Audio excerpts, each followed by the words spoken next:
Let us begin with a dangerous secret, a truth so contrary to the gospels of our sentimental age that it must be spoken in a whisper. The universe is divided into two kinds of creatures, the hungry and the fed, and desire, that beautiful, amoral, and utterly ruthless goddess, is a cannibal. It does not feed the hungry, it eats them. Your neediness, your plea to be loved, the thousand subtle and not so subtle ways you beg for her affection, this is not a sign of your romantic soul. It is the rattling of a leper's bell. It is the scent of a hungry ghost. It is a broadcast of your own spiritual famine. And it is the most effective repellent for human desire ever devised. Machiavelli, a man who saw human relations not as a romance but as a series of brutal, elegant equations of power, understood this law in his bones. The prince who begs for an alliance is a prince who will be given chains. The man who begs for love is a man who will be given contempt, beautifully wrapped in the silks of pity. Why? Because the act of begging is a confession. It is a unilateral declaration of your own inferiority. It is an admission that you are empty and you need her to fill you. It is to surrender your own sovereignty and to ask her, the other absolute monarch of her own life, to take on the tedious, unrewarding, and deeply unerotic job of becoming your zookeeper. Imagine a wolf, lean, silent, powerful.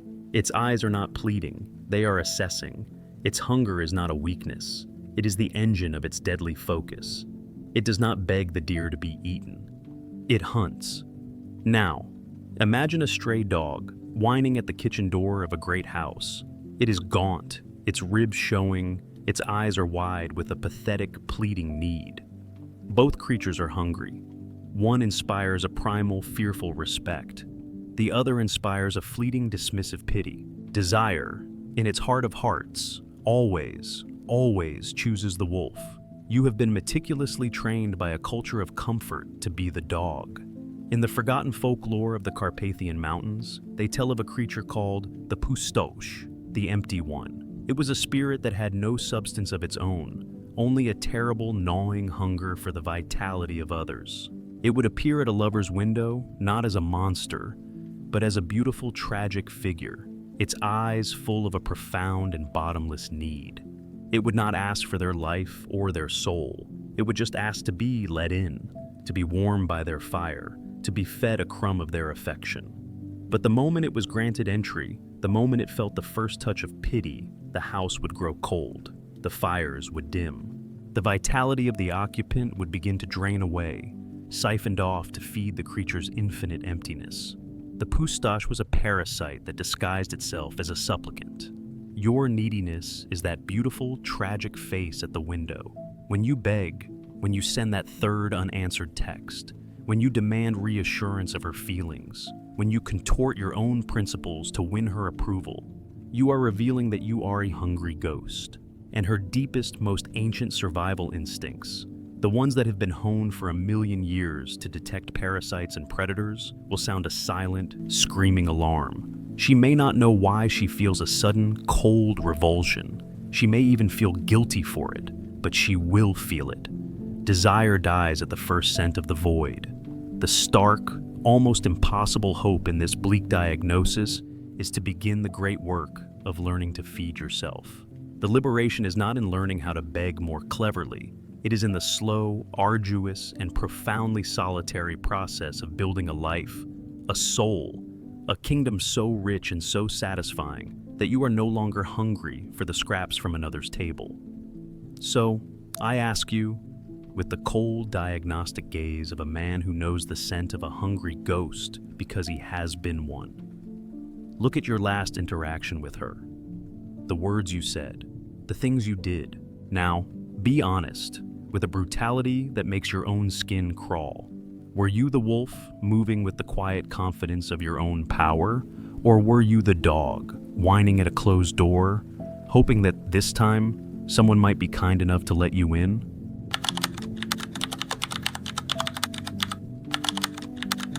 The moment she grants you what you have begged for, she can no longer see you as an equal. She sees you as a subject. I have seen it in the sad, hopeful eyes of men who believe they have just won a great victory. She has finally answered his third text. She has agreed to the date he pleaded for. She has given him the reassurance he so desperately craved. He feels a surge of triumphant relief. He does not understand that he has not won a victory, he has just been granted an audience. And in doing so, the entire nature of their reality has been irrevocably changed. This is the second and more poisonous truth of this savage law. The act of begging does not just reveal your weakness, it fundamentally redefines the relationship into one of master and supplicant. The moment she gives you the affection you have begged for, it ceases to be a gift between equals. It becomes an act of charity. And the emotion she feels for you is no longer desire, it is pity. And pity, my friend, is the beautiful velvet-gloved hand that holds the dagger of contempt. You cannot desire what you pity. You can care for it. You can feel responsible for it. You can even, in a strange maternal way, love it. But you cannot feel the raw, amoral, and deeply respectful pull of true desire for a creature you see as lesser than yourself. The act of begging is a willing and enthusiastic descent to a lower rung on the ladder of power. You are forcing her onto a throne, kneeling at her feet, and then acting surprised when she begins to treat you like one of her subjects. Machiavelli would see this not as a romantic dynamic, but as a political catastrophe. A prince who rules not by his own strength, but by the charitable goodwill of a more powerful neighboring state, is not a prince at all. He is a puppet, a governor of a client state. His every action is contingent on the approval of his patron. He may be safe for a time, but he is not free, and he is not respected. Your begging for her love makes you the governor of a client state, and your heart is the occupied territory. Nietzsche, who understood the psychology of power with a terrifying clarity, saw pity as the most decadent and life-denying of all emotions. It is a secret celebration of one's own strength, enjoyed through the spectacle of another's weakness. When she pities you, she is not truly feeling your pain. She is feeling a pleasant, virtuous sense of her own magnanimity in the face of your pathetic need. You have made yourself the backdrop for her own quiet, noble drama. In the decadent folklore of the late Byzantine court, they told of an empress who collected broken things. She had a bird with a broken wing, a three-legged wolfhound, and a court poet who was a brilliant but emotionally crippled man, racked with insecurities. She adored him. She called him her little broken nightingale. She would listen to his sad poems, she would soothe his anxieties, she would protect him from the harsh realities of the court. He, in turn, worshipped her for her compassion. He wrote his greatest works for her, but she never allowed him to heal. When he showed a sign of strength, of confidence, she would subtly remind him of his fragility, of how much he needed her protection. For if the broken nightingale were to ever heal and learn to fly, he might fly away from the beautiful, gilded cage of her pity. You are that broken nightingale, and your constant need for her reassurance, for her validation, is you begging her to keep the door of the cage locked. The faint, stark hope in this bleak arrangement is to learn to see her pity not as a comfort, but as the most profound insult you could ever receive. It is to develop a violent, allergic reaction to being seen as a project, a charity case, a wounded thing to be managed. The liberation is in the terrifying realization that it is better to be hated for your strength than to be loved for your weakness. This requires you to commit what will feel like an act of profound ingratitude. It is the act of refusing her help, of rejecting her soothing, of turning away from her comforting pity, and choosing instead the cold, hard, and lonely path of your own self-reliance. It is the moment that the broken bird begins to beat its one good wing against the bars of the cage. Not because it hates the caregiver, but because the instinct to be free is more powerful than the desire to be safe. So, I ask you, you who have felt so grateful for her kindness, for her patience with your flaws, the affection she gives you after you have revealed your need, is it the passionate embrace of an equal, or is it the gentle, condescending pat on the head one gives to a loyal and broken creature? And which one, in the silent, honest darkness of your own heart, do you truly want to be?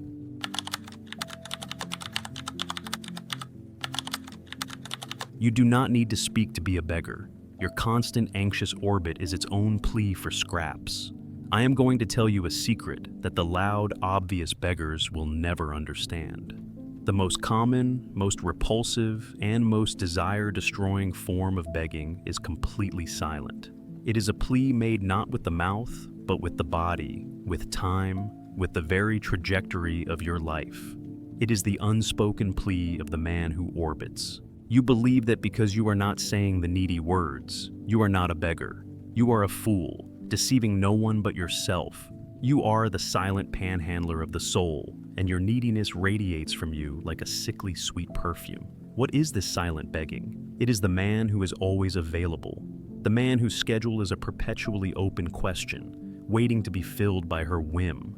It is the man who is always the first to view her online story, the first to like her post, a digital ghost haunting the periphery of her life, hoping his silent, constant attention will be mistaken for strength. It is the man who puts his own life, his own mission, on hold, waiting in the antechamber of her world, hoping she will one day grant him an audience. He does not speak his need, but his every action, his every priority, his very existence, screams it to the heavens. You are the center of my universe. Without you, I am a cold, dead rock. Machiavelli, a man who understood that a prince's time and presence were his most valuable assets, would be appalled by this squandering of sovereignty. A prince does not orbit his allies or his enemies. He has his own capital, his own court, his own affairs of state. He is a center of gravity in his own right.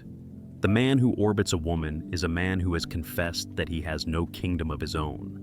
He is a lord without a castle, a general without an army. He is a title without a territory. And there is nothing less compelling than a king with no kingdom. In the ancient fatalistic myths of the Celts, they spoke of the Ankou, the ghost of the last person to die in a parish, who was forced to become the servant of death for the next year. He did not speak. He did not threaten. He would simply appear, a silent, skeletal figure, and his presence alone was an omen of doom. He was a creature with no will of its own, a slave to a greater power. The man who silently orbits a woman, his movements dictated by her location, his happiness dictated by her mood, becomes a kind of Ankou. He is a ghost haunting a life that is not his own, a servant to the gravitational pull of a will that has mastered his. You must understand this. Desire is a predator, and predators are, above all, obsessed with vitality, with life force. They are drawn to the creature that is most alive. The silent beggar, the orbiter, is radiating the opposite of vitality. He is radiating a void. His constant anxious presence is not a sign of his devotion. It is a sign of his own emptiness. He is a black hole, and her deepest, most primal instincts will command her to flee before she is pulled into his lifeless orbit. The faint, almost impossible hope in this bleak picture is the power of a single, decisive movement, the act of turning away. It is the moment that the moon, in an act of impossible rebellion, decides to break its orbit and fly off to become its own planet. It is the act of choosing your own trajectory. It is to consciously and deliberately fill your own time, your own life, with your own mission, so that you are no longer available to be her satellite. This is not a tactic. It is a fundamental reordering of your universe. You must find a sun that is your own, your work, your art, your purpose, and you must begin to orbit it with the same desperate, obsessive energy you once gave to her. You must become so consumed by your own flight path that you cease to even notice whether she is following. This is the only thing that can ever truly command her respect. She will feel the shift in your gravity. She will feel you pull away, not with anger, not with resentment, but with the magnificent, terrifying indifference of a celestial body that has found its own, true course. And she will be left with a choice to watch you disappear into the darkness or to begin for the first time to adjust her own orbit to match yours. So, I ask you, with the cold, clear eye of an astronomer, look at the map of your own life for the past month. Where have you been? What have you done? Was it the path of a man walking toward his own destiny? Or was it the predictable, pathetic, and perfectly circular orbit of a moon that has forgotten it was once a star?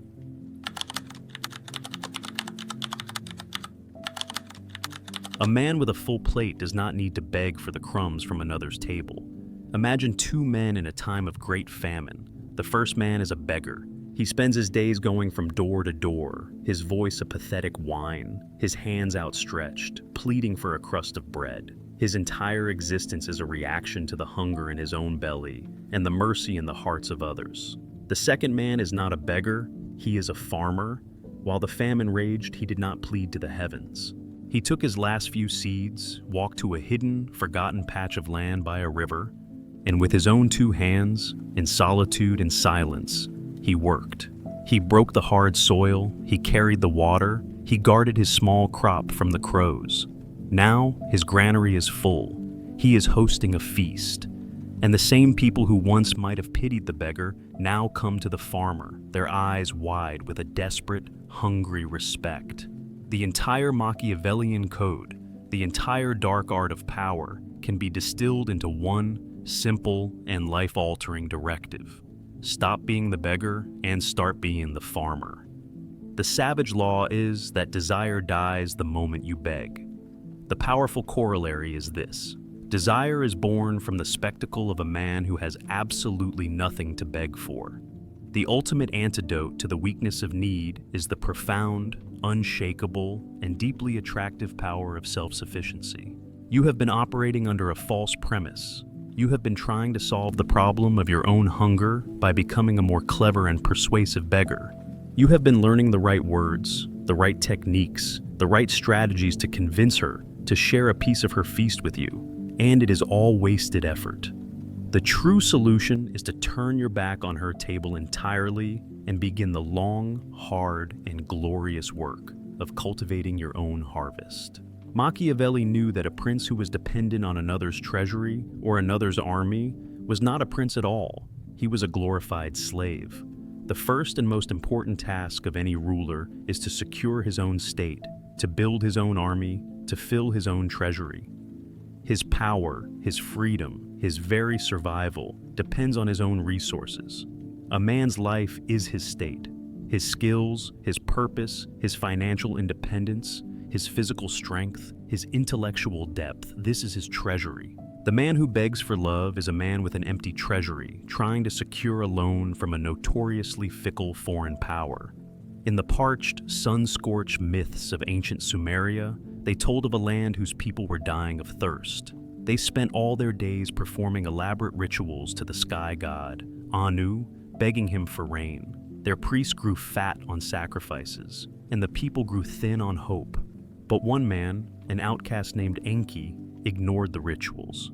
He took a sharpened spade and began to walk the barren land, studying the contours of the earth, the patterns of the dry riverbeds. The priests condemned him as a heretic.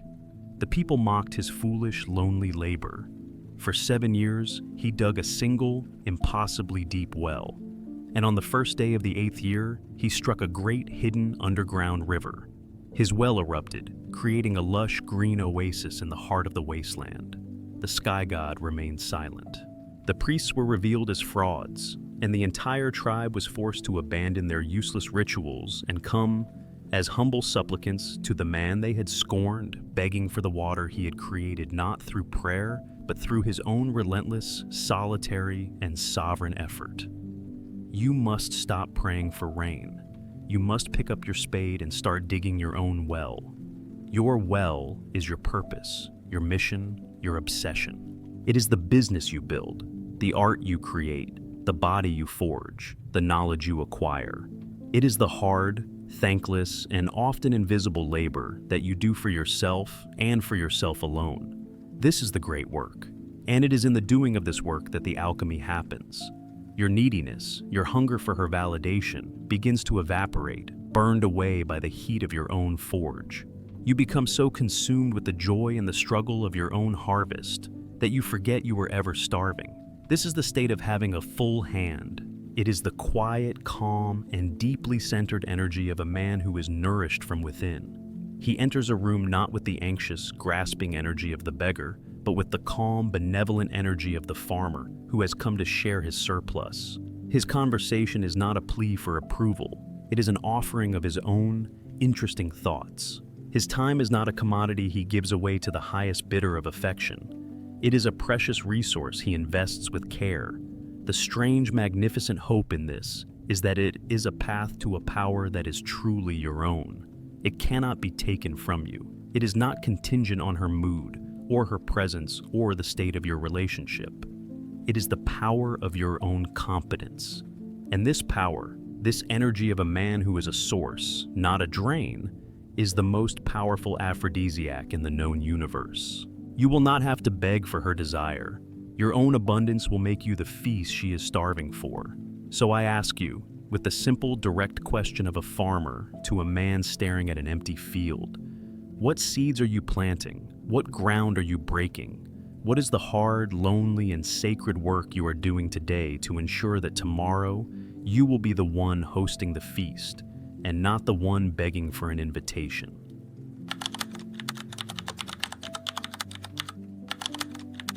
The man who needs nothing is the only one whose gifts are not a bribe. And so, we have come to the end of this dark and lonely road. We have seen that to beg is to announce your own famine, a scent that repels all desire. We have seen that the plea for love is a strategic catastrophe that places you in the pathetic role of a supplicant, worthy only of a contemptuous pity. We have seen that even the silent, anxious orbit of a hopeful man is a quiet scream of neediness. We have understood the brutal, necessary wisdom of the farmer, of the king at his own feast, of the man who turns his back on the tables of others to cultivate his own magnificent harvest. You have learned the great and terrible secret of Machiavelli's law. You must annihilate your own need. And now, at the summit of this cold and lonely mountain of self-sufficiency, we find the final, most beautiful, and most paradoxical truth of all. The man who has successfully killed his own hunger, the man who has built a kingdom so rich that he needs nothing from the outside world, is the only man who is finally and truly free to love. This is the ultimate inversion of the law. For the entirety of this journey, we have treated love and desire as a political battlefield, a game of power, a thing to be won or lost. But that is only the truth for the man who is still a beggar. When you are no longer starving, the feast is no longer a conquest. It is simply a meal, and you can choose to share it. The love of a needy man is a transaction. It is a desperate bribe. He gives his affection, his time, his resources, not as a pure gift, but as a down payment on a future return. He is always, on some level, calculating. If I give her this, will she give me the affection I crave? His generosity is a form of begging in disguise. It is a hook, baited with the flesh of his own kindness. And the other person, on a deep, instinctual level, can always feel the sharp point beneath the soft bait. But the love of the man who has his own feast, the man who is a king in his own right, that is a different thing entirely. It is not a transaction, it is a surplus. It is the overflow of a river that is already full. He gives his time, his attention, his strength, not because he needs anything in return, but because he has so much of it that to give it away is a joy, an expression of his own magnificent abundance. His affection is not a bribe, it is a grant. It is unconditional. And because it is unconditional, because it asks for nothing in return, it is the most powerful and irresistible force in the human universe. Think of the sun. The sun does not shine on the earth because it needs the earth to love it back. It does not withhold its warmth as a negotiating tactic. The sun shines because it is a star, and the nature of a star is to radiate light and heat. Its generosity is an effortless, non-negotiable, and completely indifferent byproduct of its own magnificent, self-contained existence. It is the ultimate king, giving a gift that costs it nothing, and in doing so, it creates and sustains the entire solar system. When you have built your own inner kingdom, you become the sun. Your love is no longer the pathetic, flickering candle of the beggar, trying to attract a moth. It is the steady, radiant, and unconditional light of a star. This is the state that transcends Machiavelli. The prince is always, on some level, a strategist, a player in the game. But the man who has achieved this final state of being is no longer a player. He is the source of the light by which the game is played.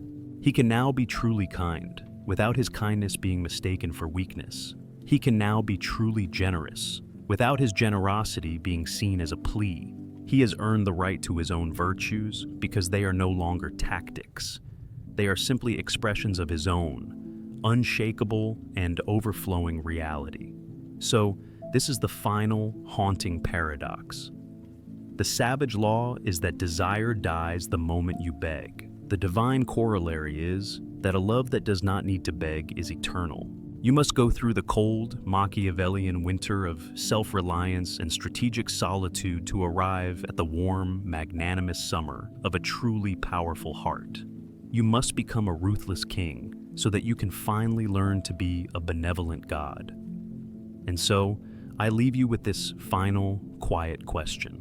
The affection you offer to the world, the love you give, is it the desperate, calculated investment of a beggar who is terrified of his own emptiness? Or is it the effortless, radiant, and unconditional warmth of a star that is on fire with the joy of its own magnificent and solitary existence?